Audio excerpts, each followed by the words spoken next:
UP है, अभी UP नहीं है। यूपी क्या है?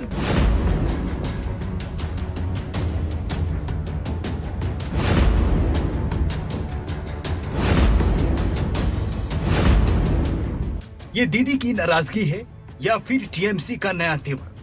आखिर यूपीए को कमजोर बताकर ममता बनर्जी संदेश क्या देना चाहती हैं? देखो सरोज जी क्या बोला, एक ऑल्टरनेटिव स्ट्रॉन्ग होना चाहिए जो लड़ाई करते हैं। अगर कोई लड़ते नहीं है तो हम क्या करें?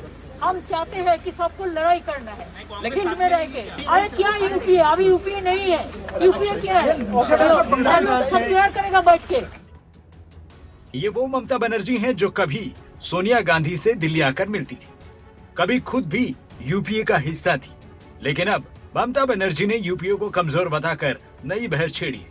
बड़ा सवाल है, क्या यूपीए का अस्तित्व कमजोर होता जा रहा है? आजादी के बाद सबसे लंबे वक्त तक सत्ता में काबिज रहने के बाद कांग्रेस अब अपना अस्तित्व बचाने के लिए संघर्ष कर रही है। कई राज्यों में कांग्रेस आपसी झगड़े में उलझी।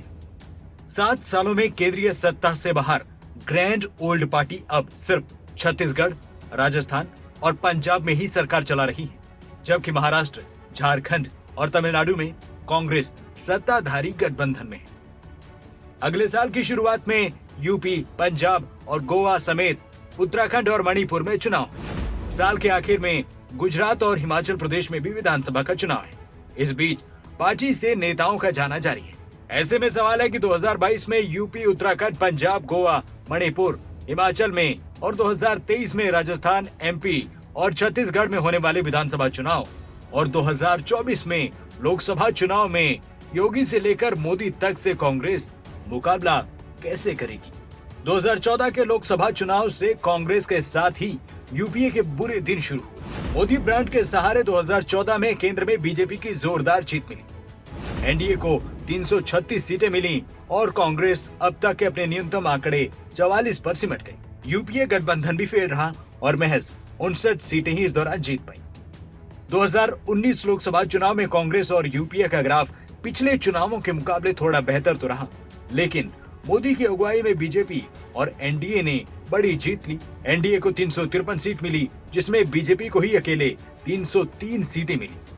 कांग्रेस ने 52 सीटें जीती, जबकि यूपीए का ग्राफ बीते चुनाव के मुकाबले थोड़ा बेहतर होकर 90 सीटों का रहा। यूपी में कांग्रेस में नई जान फूंकने का काम प्रियंका गांधी कर रही हैं। प्रियंका गांधी के कंधों पर यूपी में कांग्रेस की कमान है, लेकिन सच ये भी है कि कांग्रेस न सिर्फ यूपी बल्कि देश के हर राज्य में आपस में ही उलझी नजर आ रही है। यूपी के रायबरेली से विधायक रही गांधी परिवार की करीबी अदिति सिंह पार्टी बदलकर बीजेपी में जा चुकी हैं। रीता बहुगुणा जोशी, जगदम्बिका पाल और जितिन प्रसाद जैसे बड़े नेता पार्टी छोड़ बीजेपी में शामिल हो चुके हैं। कभी पंजाब में कांग्रेस का चेहरा रहे अमरिंदर सिंह ने अपनी अलग पार्टी बना ली है। अपने सियासी करियर के अंतिम पड़ाव में उन्होंने कांग्रेस को अलविदा कह दिया है। नवजोत सिंह सिद्धू और अमरिंदर सिंह के बीच ऐसा टकराव हुआ कि अपने आप को गांधी परिवार का वफादार कहने वाले अमरिंदर सिंह को कांग्रेस छोड़नी पड़ी।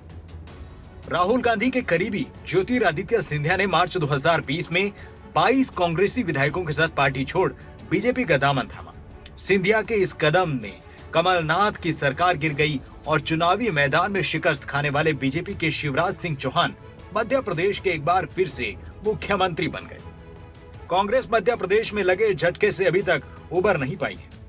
2019 के विधानसभा चुनाव में हरियाणा में कांग्रेस ने सीटों की संख्या तो बढ़ा ली, लेकिन सत्ता तक नहीं पहुंच पाई। हरियाणा में बीजेपी ने जेजेपी के साथ गठबंधन सरकार बनाई। पार्टी में विवाद की वजह से अशोक तंवर पार्टी छोड़कर टीएमसी में जा चुके हैं। इन सब के अलावा मणिपुर में कांग्रेस के 2 विधायक बीजेपी में जा चुके हैं। मणिपुर में ही कुछ महीने बाद विधानसभा का चुनाव है। मेघालय में पश्चिम बंगाल की मुख्यमंत्री ममता बनर्जी की तृणमूल कांग्रेस ने पूर्व सीएम मुकुल संगमा समेत कांग्रेस के 12 विधायकों को टीएमसी में शामिल करा लिया। 5 चुनावी राज्यों में अब कांग्रेस के सामने चुनौतियों का अंबार है। यूपी में प्रियंका गांधी की इमेज पर कांग्रेस मैदान में उतरी। पंजाब में अमरिंदर सिंह अपना रास्ता अलग कर चुके हैं। गोवा और मणिपुर में कांग्रेस के हालात अच्छे नहीं। यानी कुल मिलाकर केंद्र में जब से मोदी ब्रांड की शुरुआत हुई है, तब से यूपीए का ग्राफ लगातार गिरता ही जा रहा है। न्यूज डेस्क रिपोर्ट, खबरें अभी तक।